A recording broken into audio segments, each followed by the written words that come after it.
আমাদের রাসূল এক, আমাদের কোরআন এক, আমাদের কিবলা এক। সুতরাং সবকিছু ছোটখাটো মতভেদ ভুলে গিয়ে আমরা একামত দিনের জন্য একটা প্ল্যাটফর্মে এসে ওয়াতাসিমু বিহাবলিল্লাহি জামিআন ওয়া লা তাতাফাররাকু, এই আয়াতকে সামনে নিয়ে আন আকিমুদ্দিন ওয়া লা তাতাফাররাকু, একামত দিনের কাজে আমরা অংশগ্রহণ করব। আল্লাহ তাআলা আমাদের সকলকে তৌফিক দেয়, জোরে বলি আমিন। এই আবেদন আহ্বান দেখেই আমি আমার স্বল্প সময়ের বিষয়টি অত্যন্ত ব্যাপক, তাওহীদ একটা আলোচনা, শিরক একটা আলোচনা, বিদআত একটা আলোচনা, লম্বা সময় ৩-৪ ঘন্টা এক একটা বিষয়। ৩ জনকে যদি এইরকম দিতেন তাহলে আলোচনা করা সম্ভব হতো।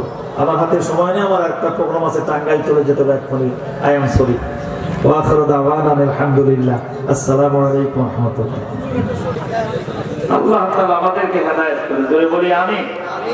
নির্দিষ্ট কোন মসজিদে দিলে আমার এই লাভ হবে, অন্য কোন মসজিদে দিলে লাভ হবে না, এটা সহিহ আকীদার কথা না।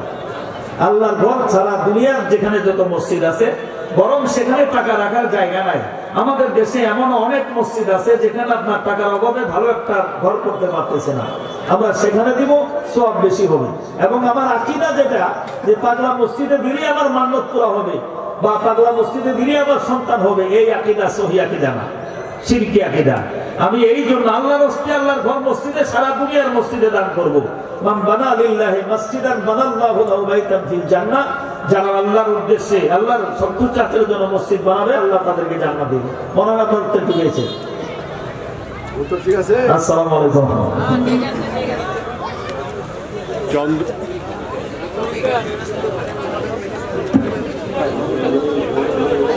চন্দ্র, সূর্য, গ্রহ, তারা, পাহাড়, সাগর, নদী যদি কোনদিন থমকে দাঁড়ায় কিংবা ভেঙে যায়, যদি আমার ইমান তিল পরিমাণ মলিন হবে না, তবু আমার জবান গেয়ে যাবে গান, আল্লাহ আমার প্রভু। আন্তরিক মোবারকবাদ। সম্মানিত প্রিয় মুফাসসির হযরতুল আল্লামা আখতারুজ্জামান সিদ্দিকী হাফিজাহুল্লাহ, পৃথিবীতে যত নবী রাসূল আগমন করেছেন, প্রত্যেকটা নবী রাসূলের মূল মিশন ছিল আল্লাহর জমিনে আল্লাহর একাত্মবাদ তথা তাওহীদ বাস্তবায়ন। শিরকের বিরুদ্ধে, অন্যায়ের বিরুদ্ধে, বাতিলের বিরুদ্ধে, বিদআতের বিরুদ্ধে ছিলেন। ونحن على ذلك من الشاهدين والشاكرين والحمد لله رب العالمين। محترم সদরে জলসা তথা অধ্যকার সচেতন নাগরিক ফোরাম জামালপুরের উদ্যোগে আয়োজিত 3 দিন ব্যাপী আলোচনা সভা ও তাফসীরুল কোরআন মাহফিলের আজকের এই প্রথম রজনীর পরম সম্মানিত সভাপতি, আমাদের সকলের শ্রদ্ধাভাজন ব্যক্তিত্ব, বৃহত্তর ময়মনসিংহের তৌহিদ জনতার মধ্যমণি এবং জামালপুরের এলেম বিস্তারের অন্যতম কারিগর জনাব আলহাজ হযরত মাওলানা মুফতি মুহাম্মদ আব্দুল্লাহ সাহেব দামাত বারাকাতুহুম, খতিব সকালবাজার জামে মসজিদ জামালপুর,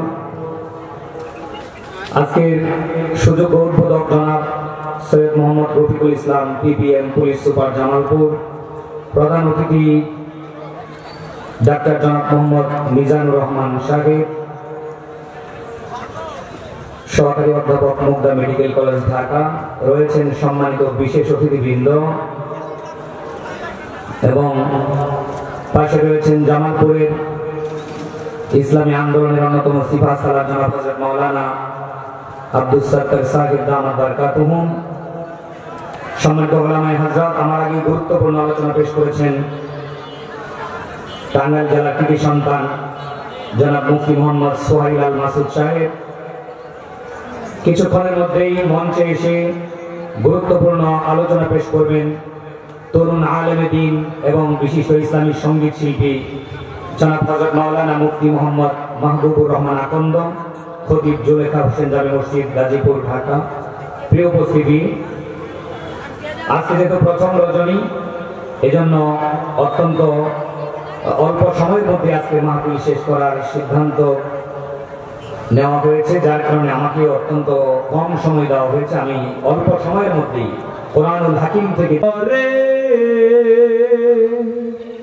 তোমার কথা হৃদয় মাঝে পড়ছে বারে বারে, বাবা তুমি কেমন আছো ছোট্ট মাটির ঘরে। তোমার কথা হৃদয় মাঝে পড়ছে বারে বারে, বাবা গো বাবা, বাবা গো বাবা, বাবা গো বাবা, বাবা গো বাবা। কত আদর কত স্নেহ তোমার কাছে পেলাম, সব কিছু হারিয়ে আজকে নিঃস্ব হয়ে গেলাম। কত আদর কত স্নেহ তোমার কাছে পেলাম, সব কিছু হারিয়ে আজকে নিঃস্ব হয়ে গেলাম। ভালোবাসি তোমায় বাবা, বুকটা যে যাইছি রে, তোমার কথা হৃদয় মাঝে পড়ছে বারে বারে, বাবা তুমি কেমন আছো ছোট্ট মাটির ঘরে। তোমার কথা হৃদয় মাঝে পড়ছে বারে বারে, তোমার মতো আপন কেহ পায় না তো আর খুঁজে, তাই তো আজ ঘুমের ঘরে অশ্রুতে যায় ভিজে। তোমার মতো আপন কেহ পায় না তো আর খুঁজে, তাই তো আজ ঘুমের ঘরে অশ্রুতে যায় ভিজে।